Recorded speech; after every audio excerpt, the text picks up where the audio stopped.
যে আমাদের এনার্জি পলিসিগুলোর মধ্যে একটার সাথে আরেকটার কোনো মিল নাই, এক একটা এক এক ধরনের টার্গেট আপনি পাবেন।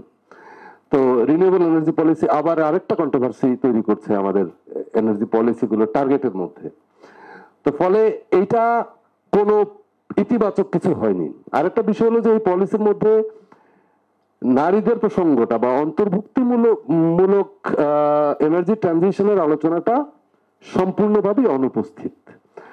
তো একটা ন্যাশনাল পলিসি যখন আমাদের করা হচ্ছে, আমাদের যারা পলিসি বানান তাদের ব্রেইনটা এখানে ডেভেলপ করে না, তাদের ব্রেইনটা সম্ভবত অন্য কোথাও ডেভেলপ করে, এবং যেখানে ডেভেলপ করে ওনারা সেই জিনিস আমাদের পলিসিগুলোতে ডেলিভারি করেন।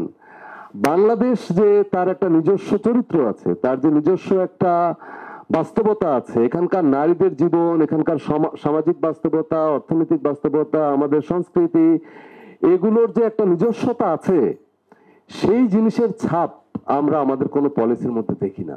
আমাদের ন্যাশনাল যে মাস্টার প্ল্যান আইপিএমপি বা এর আগে পিএসএমপি, এগুলো কোনোটাতেই আমাদের কোনো কন্ট্রিবিউশন ছিল না। এগুলো বাইরের মাথা থেকে সরাসরি এসছে, এগুলো আমাদের লোকাল ব্রেন বাইরে তৈরি হয় নাই, এগুলো বাইরের ব্রেন সরাসরি বানায়। ধরেন জায়গা আমাদের মাস্টার প্ল্যান বানাচ্ছে, হাউ ইট পসিবল?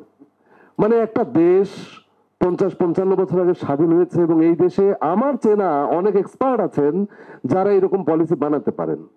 সেই পলিসি আমি জাপানকে দিয়ে বানাচ্ছি কেন? মানে এই প্রশ্নের কোনো উত্তর আমরা আগেও পাই নাই, এখনো পাচ্ছি না। That's reality.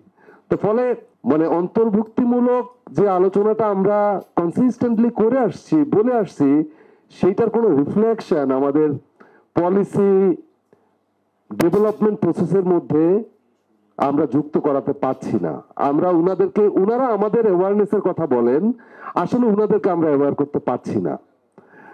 এটা শুনতে খুব খারাপ শোনা যেতে পারে যে আসলেই উনারা অ্যাওয়ার হচ্ছেন না, উনারা সেই একই জায়গাতে আছেন। এই জুলাই আগস্ট বিপ্লবের নামে অনেক কথা বলা হয়, বা এই অভ্যুত্থানের পরে অনেক কথা বলা হয়, অনেক চেঞ্জ আসছে, কিন্তু প্র্যাকটিস গুলো আমরা দেখছি যে আসলে কোনো চেঞ্জ আসছে না। হ্যাঁ, হয়তো একটা পলিসি আছে, ঠিক আছে, এটা একটা বানাও, যা করার আমরা তো তা করবোই, এইরকম একটা মানসিকতা। এবং এর ভিতরে বেশ কিছু চেঞ্জ এসছে।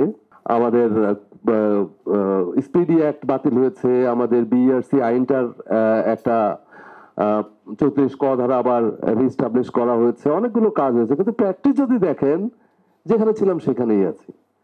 তো ফলে আমরা বলবো যে নাগরিকরা এখন অনেক সচেতন, আমরা সেই সচেতন নাগরিকদের রিফ্লেকশনটা হয়তো এরকম আলোচনায় আমাদের মুখ থেকে আসে, কিন্তু আসলে প্রবলেমটা রয়ে গেছে আমাদের পলিসি মেকারদের মধ্যে। উনারা অ্যাওয়ার হচ্ছেন না, জনগণ অ্যাওয়ার হয়ে এগিয়ে গেছে, এবং সেটা জুলাই আগস্টের যে ঘটনা সেটার মধ্যে দিয়েও প্রমাণিত হয়েছে যে জনগণ আসলে অনেক advance compare to policy makers. উনাদের কোনো চেঞ্জ হচ্ছে না, ওনারা একটা স্ট্যাগনেন্ট জায়গায় আছেন, ওনাদের পুরনো মাথা, ট্রেডিশনাল চিন্তা, এই সমস্ত কিছু নিয়ে ওনারা যা কিছু করার কথা। তা আমার মনে হয় যে আমরা কনসিস্টেন্টলি বলতেছি, ওনারা আমাদের কথা শুনছেন না, ওনারা ওনাদের কথা বলে চলে যাচ্ছেন, এইটা খুবই দুঃখজনক। আমাদের কথাটা ওনাদের মনোযোগ দিয়ে শোনার পরিবেশটা করতে হবে, তাহলে সত্যিকার অর্থে কিছু পরিবর্তন আসতে পারে। আমরা যে আলোচনা দিনের পর দিন করছি, সেই আলোচনার কিছু রিফ্লেকশন হয়তো পলিসিতে বা সত্যিকারের সংস্কারে আসতে পারে। তো এইটুকুই আমার আলাপ ছিল। ধন্যবাদ সবাইকে। ধন্যবাদ জনাব আবুল কালাম আজাদকে। আমরা এই পর্যায়ে বক্তব্য শুনবো সেন্টার ফর